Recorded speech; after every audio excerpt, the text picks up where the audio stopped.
Gondal road પર ઓલા electric service station સામે ગંભીર આક્ષેપ. ગોંડલ રોડ પર આવેલું ઓલા ઇલેક્ટ્રિક સર્વિસ સ્ટેશન સામે ચોંકાવનારો આક્ષેપો ઉઠ્યા છે.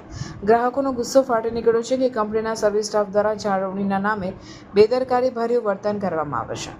ગ્રાહકોનો આક્ષેપ છે કે સર્વિસ માટે મુકાયેલી બાઇક રોડ પર જ રજાડવામાં આવી વાહનોની યોગ્ય દેખરેખ વગર જ અજાણપણે ચલાવાયા હોવાના ગુનાહિત આરોપો સામે આવ્યા છે. આ કારણે વાહન ચાલકોની સુરક્ષા સાથે સીધી ચેડા કરવામાં આવી રહી હોવાની લોકોમાં આક્રોશ ફાટી નીકળ્યો છે.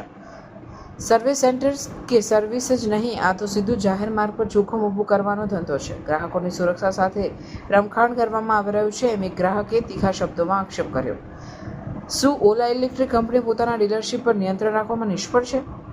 શું ગોંડલ રોડ પર ચાલતા સર્વિસ સેન્ટર સામે કોઈ પગલાં લેવામાં આવશે?